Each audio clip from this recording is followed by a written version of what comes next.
Good morning everyone, welcome back to BBVN online classes. हम class 8 में chapter 5 coal and petroleum पढ़ रहे हैं। कोल और पेट्रोलियम जो अपने नेचुरल रिसोर्सेस हैं। इस चैप्टर के अंदर अपन ने पढ़ा था आइडियल फ्यूल और फॉसिल फ्यूल।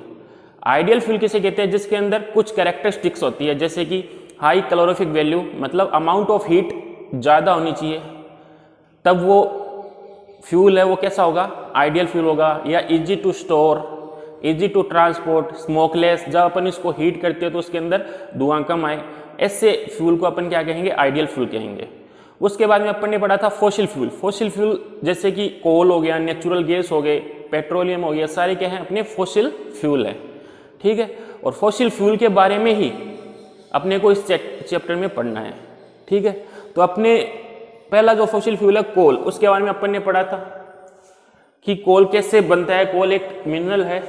जब अर्थ में जो वेजिटेशन है, जैसे कि ऑर्गेनिज्म, जैसे एनिमल है ना, डेड प्लांट्स, ये सारे अर्थ के अंदर बरीड हुए, अर्थ के टेम्परेचर और प्रेशर की वजह से ये किसके अंदर चेंज हो गए? कोल के अंदर चेंज हो गए। कोल दिखने में कैसा होता है? ब्लैक होता है और स्टोन जैसा, है ना, स्टोन जैसा होता है, और हीट करने पे क्या देता है? रेजिड्यूज देता है।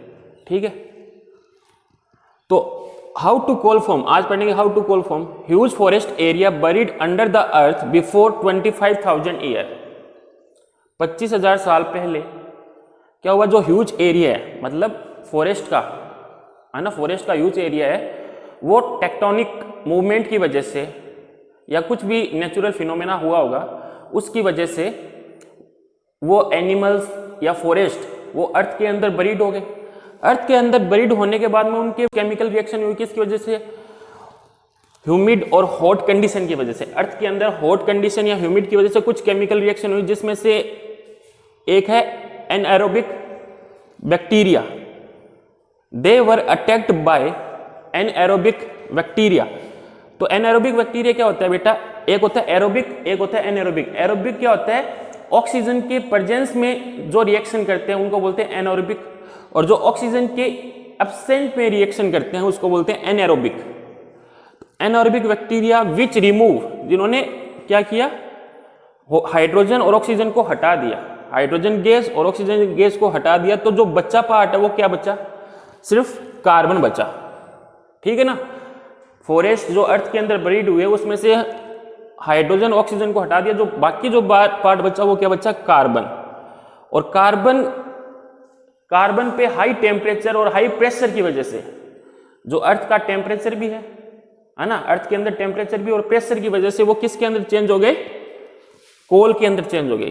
किसके अंदर चेंज हो गए? वो कोल के अंदर चेंज हो गए। तो ये लिखा हुआ है due to very high temperature and pressure of the earth the carbon get compact to form coal. वो कोल के अंदर चेंज हो गए। तो बेटा ऐसे कोल बनते हैं।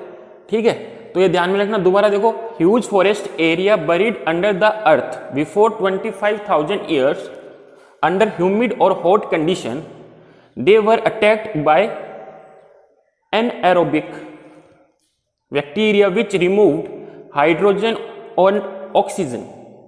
Hydrogen and oxygen. एनएरोबिक का बता दिया मैंने। एक होता है एरोबिक। एरोबिक का मतलब क्या होता है? ऑक्सीजन के प्रेजेंस में कोई बैक्टीरिया है, केमिकल रिएक्शन करता है। और एरोबिक क्या होता है? ऑक्सीजन की एब्सेंट में अर्थ के अंदर जो केमिकल रिएक्शन होती है वो एनएरोबिक रिएक्शन होती है। एनएरोबिक बैक्टीरिया जो ऑक्सीजन की एब्सेंट में रिएक्शन करते हैं, वो उन्होंने क्या किया? हाइड्रोजन गैस और ऑक्सीजन गैस को रिमूव कर दिया, हटा दिया। तो जो बाकी जो पार्ट बचा वो क्या बचा? कार्बन। क्या बचा? कार्बन। तो bacteria which remove hydrogen and oxygen living behind carbon due to very high temperature pressure of the earth। अर्थ के टेम्परेचर और प्रेशर की वजह से वो किसके अंदर चेंज हो गए? कोल के अंदर। The carbon get compact to form coal. वो किसके अंदर चेंज हो गए? कोल के अंदर। तो ये ऐसा कोल, ऐसे जो अपना नेचुरल रिसोर्स है कोल, जिसको अपन बोलते हैं फॉसिल फ्यूल, वो ऐसे फॉर्म हुआ। तो नेक्स्ट क्लास में अपन इसकी रिएक्शन देखेंगे। ठीक है।